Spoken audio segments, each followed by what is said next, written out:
am I feeling guilty? Nora was lost in thought, feeling guilty. Her phone beeped with a text from Justin. Do you want to become his mother? Nora smiled when she read the text. She was his mother. Of course, Justin didn't know that. What did he mean by become his mother? Meanwhile, it was 2:30 in the afternoon at the kindergarten. Cherry approached her teacher, Miss Lynn, holding a little plate with leftover vegetables. Miss Lynn, you have lost so much weight again today. You should eat a little more. I saved you some of my vegetables. Little Cherry is so smart. You are right. I am on a meat-free diet, so I can only eat vegetables. Thank you. Miss Lynn touched and rubbed Cherry's head gently. Cherry went to pick a Barbie, but Sinead snatched it away. Cheryl, didn't your mother say she was going to get a more professional dancer to evaluate you? It's already been a week, but she still hasn't gotten anyone over. You're a liar! Other children joined in, expressing disapproval. You're a bad girl. We're not gonna play with you. Liar, liar, pants on fire. Your nose is gonna grow longer. Sinead waited for Cherry's reaction, excited to see her break down. I didn't want to play with a selfish, rude, and uncultured kid like you in the first place. A shocked Sinead burst into tears, completely unexpected. No, I'm not. You were the rude and uncultured one. I will tell my mommy. Why are you crying when you are the one being mean to me? What's going on here? Miss Lynn rushed over, thinking Cherry was being bullied. Sinead, caught off guard, started sobbing harder.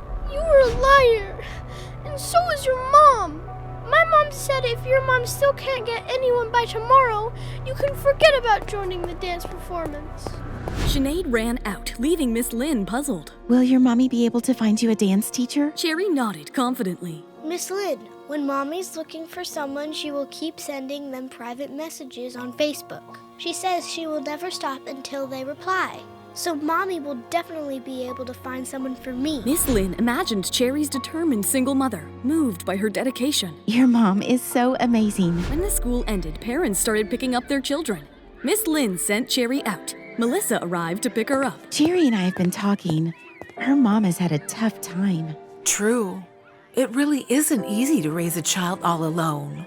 Please, tell her not to overdo it if she really can't find a dance teacher who is more professional than Whitney.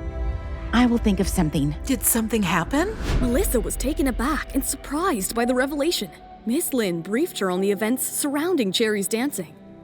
Nora is just too considerate. She must have been afraid that I would be put in an awkward position if I knew what had happened. But what should we do? You will need another champion. It would be ideal to find someone who competed in the same year as her. I've already asked around. The champion that year was Tanya Turner. It would be amazing if you could get her help. Tanya Turner. That might be our best shot. Meanwhile, Nora arrived home and found Tanya standing at the bedroom door, concerned for Nora. Nora, are you really not going to let me sleep with you? Nora responded by slamming the door shut, leaving Tanya worried.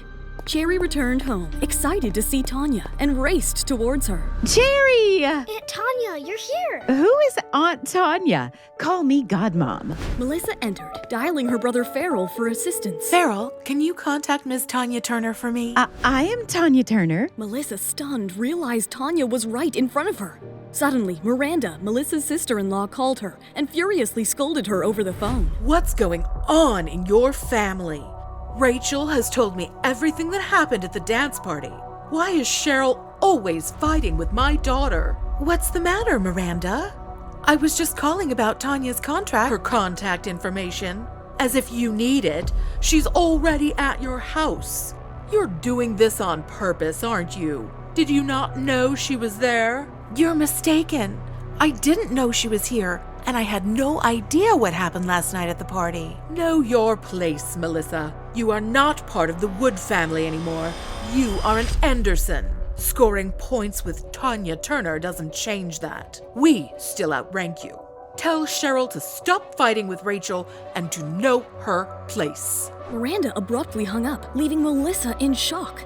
Still processing Miranda's harsh words, Tanya approached Melissa. Hello, it's so nice to meet you. You were looking for me, right? Of course. Tanya cheerfully took Cherry's hand and led her into the living room. Upstairs in the bedroom, Tanya played with Cherry, tossing her into the air. Again, Godmom, again. Next to them, Cheryl, still in shock, watched as Tanya and Cherry played together. Tanya, exhausted, slumped onto the sofa. It's only been half a year since I last saw you. You are getting so big. Cherry, unfazed, climbed onto the sofa and massaged Tanya's shoulders. I'm not that big. You've gotten weaker, that's all. You guys are so noisy. In the next room, Nora, lying on the bed, tossed and turned, unable to sleep. She called out, "Can't you go play outside? I still have to get up early tomorrow to take Cherry to school." Don't be silly. I'm here now. You can sleep as much as you want. I will take Cherry to school tomorrow morning. In that case, I will go and do a bit of work. Were you waiting for me to say that? Tanya was stunned, realizing she had fallen into Nora's trap. She nonchalantly walked into the study, leaving everyone speechless. Cheryl cautiously approached Tanya as she took her to the guest room. Tanya, how did you meet Nora? Tanya's eyes dimmed a bit at the question. She looked at Cherry before answering. We met at a gathering.